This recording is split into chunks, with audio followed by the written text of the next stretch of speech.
Sushant case में इस वक्त बड़ी खबर आ रही है। ड्रग्स केस में आज रिया चक्रवर्ती की गिरफ्तारी हो सकती है। फिलहाल एनसीबी रिया से पूछताछ कर रही है और सूत्रों के हवाले से खबर आ रही है कि आज रिया की गिरफ्तारी संभव है।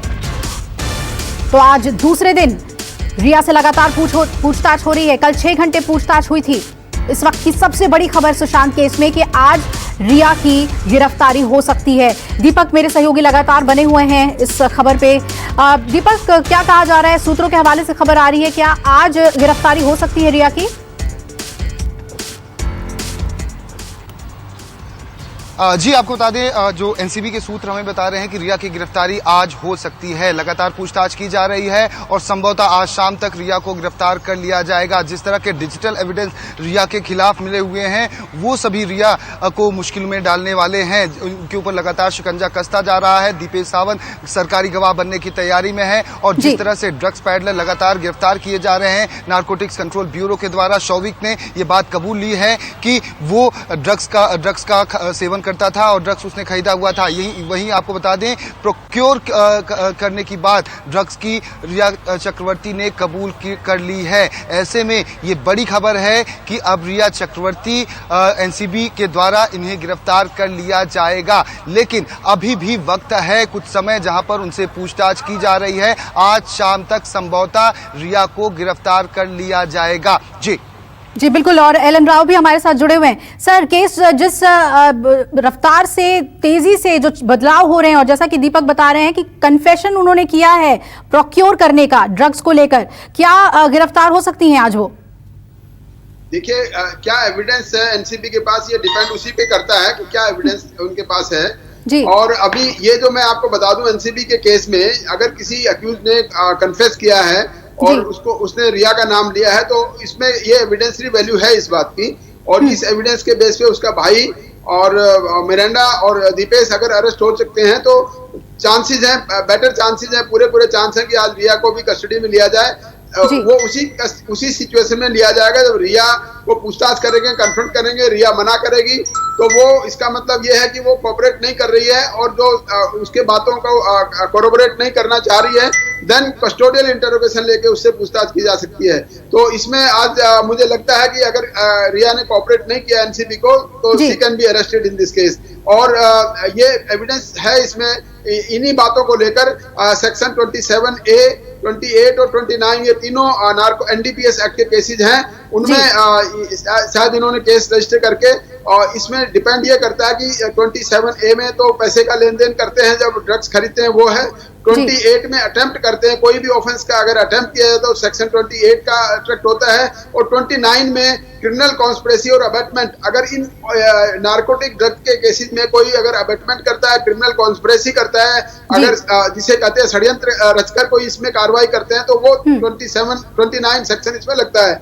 ये तीनों ही सेक्शन बहुत सीरियस हैं और मैं समझता हूं कि अगर इनमें कोई अरेस्ट हो गए हैं तो एविडेंस के बेस पे रिया को भी अरेस्ट किया जा सकता है। ये बताइए कि ये तो एविडेंसेस की बात हो गई कि क्या क्या प्रूफ्स एडमिसिबल हैं और किन सेक्शंस के तहत इसमें जो है चार्जेस उनके ऊपर बनेंगे।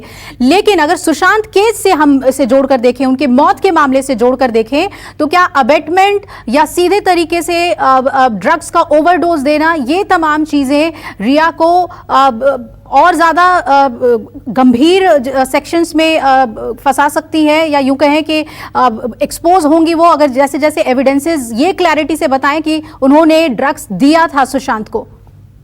देखिए, ये डिपेंड, ये दोनों केस सेपरेट हैं। सुशांत की डेथ की जो इन्वेस्टिगेशन है वो सीबीआई कर रही है, वो सेपरेट है। एनसीबी का ऑफेंस सेपरेट है।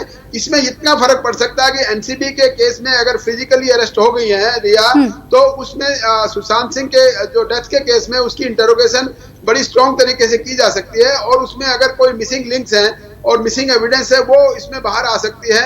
तो ये बात हो सकती है कि हाँ, अगर वो ड्रग्स देती थी उसकी बिना मर्जी के, और उसका पर्पज ये था ड्रग्स देने का कि वो ड्रग लेकर इस प्रकार से इतना परेशान हो जाए, अपनी जिंदगी को छोड़ दे, तो उसमें हो सकता है कि वो अबेटमेंट टू सुसाइड के केस में भी आ सकती है। लेकिन इसमें अभी दोनों ऑप्शन खुले हुए हैं कि ये मर्डर है इसका, या अबेटमेंट टू सुसाइड है, या खाली सुसाइड है बिना किसी अबेटमेंट के। ये तीनों ऑप्शन सीबीआई के पास अभी खुले हुए हैं। तीनों ऑप्शन में जैसी एविडेंस सामने आएगी देखिए मर्डर केस में एविडेंस का बड़ा इंपॉर्टेंट इशू ये है कि उसमें मोटिव साबित होना चाहिए कि मारने वाले ने तो इंटेंशन आखिर क्या था उनका। रणवीर जी, आप कुछ कहना चाहेंगे, क्योंकि ब्लड टेस्ट के लिए भेजा गया है शौविक, मिरांडा और जैद को, तो ब्लड टेस्ट के लिए उनको भेजा गया है। इसी तरह की प्रक्रिया क्या रिया के साथ भी अपनाई जाएगी गिरफ्तारी के बाद, और स्टैब्लिश करने की क्या कोशिश की जाएगी एनसीबी की तरफ से? देखिए, अब एनसीबी के पास जो ड्रग्स उन्होंने अब 2 मुलजिमों को गिरफ्तार किया है, उनकी इंटरोगेशन के बाद पहली बात तो ये पता चलेगी कि रिया का इनसे जो एक रिश्ता है, सामाजिक रिश्ता भी है और ये कानूनी जो रिश्ता बन रहा है कि भी ड्रग्स का मंगवाना, ये सबसे इंपॉर्टेंट है। ये सबूत एनसीबी देगी सीबीआई को कि भी हाँ, रिया के कहने से सुशांत को या सुशांत के लिए ड्रग्स मंगवाई गई, और ड्रग्स मंगवाने के साथ जो ब्लड सैंपल लिए गए हैं उसके इसे हम और बेहतर तरीके से आपसे समझेंगे। रणवीर जी, इस वक्त हम इंद्रजीत का रुख कर लेते हैं, एनसीबी दफ्तर के बाहर मौजूद है वो। क्या कुछ चल रहा है एनसीबी में इस वक्त इंद्रजीत? बिल्कुल, जो तीनों आरोपियों को मेडिकल के लिए ले गई थी एनसीबी, अब उनको मेडिकल करा के ले आया गया है, जिसमें शौविक चक्रवर्ती है, सैमुअल मिरांडा है, इसके अलावा जैद है और जैद जो ड्रग्स पेडलर है ये है। तीनों आरोपियों को ले आया गया है और अभी अकेले रिया से पूछताछ हो रही है। इसके बाद हो सकता है कि तीनों को भी आमने सामने बिठाकर, कुछ लोगों को आमने सामने बिठाकर पूछताछ की जाए। और इसको लेकर एनसीबी के जो बड़े अधिकारी हैं सुबह ही दफ्तर पहुंच गए थे और रिया पर लगातार जो सवाल जवाब का सिलसिला है वो शुरू हो चुका है। कल 6 घंटे की पूछताछ हुई, लेकिन 6 घंटे की पूछताछ से जो एनसीबी के अधिकारी हैं संतुष्ट नहीं हो पाए, क्योंकि उनका कहना है कि रिया ठीक जवाब नहीं दे रही थी, क्योंकि जो ड्रग चैट मिले थे उसमें कई सारे कोड भाषा है और कोड भाषा में जो बातें हुई थी उसमें जितने भी अधिकारी थे, जितने भी आरोपी थे, उनकी तरफ से कई जगहों पर कॉन्ट्रडिक्टरी बयान दिए गए हैं। तो उन बयानों को मिलाया जा रहा है और सबसे अलग अलग जो बयान लिए गए हैं उनको जोड़ा जा रहा है और फिर तीनों सबको आमने सामने बिठाकर पूछताछ की जाएगी और वेरीफाई किया जाएगा कि इसमें सच्चाई क्या है, कितनी बार ड्रग्स मंगाई गई, कहाँ से मंगाई गई, कौन कौन लोगों को दिया गया, क्या इस ड्रग्स सेट के में जो लोग शामिल हैं वही ड्रग्स लेते थे या इसके बाहर भी ये जो ड्रग्स जाता था। ये सारे सवालों का जवाब एनसीबी जानना चाहती है और साथ ही ये भी जानना चाहती थी कि क्या रिया चक्रवर्ती खुद भी ड्रग्स लेती थी और लेती थी तो क्या सुशांत सिंह के साथ ड्रग्स लेती थी या नहीं लेती थी। ये सब बातें ड्रग्स को लेकर कई सवाल और जी बिल्कुल इंद्रजीत, और सबसे बड़ी बात कि क्या गिरफ्तार हो जाएंगी वो, और जैसा कि आप बता रहे थे कि कॉपरेट वो नहीं कर रही हैं इंटरोगेशन में, और अगर कॉपरेट नहीं करती हैं तो ये बड़ा ग्राउंड बन सकता है। नमस्कार, मैं हूं मानक गुप्ता। अगर आपको हमारा ये वीडियो पसंद आया हो तो इसे लाइक और शेयर जरूर करें, और हाँ, हमें सब्सक्राइब और फॉलो करना ना भूलें ताकि आप देश और दुनिया की कोई खबर मिस ना करें। तो जुड़े रहिए हमारे साथ और देखते रहिए News 24।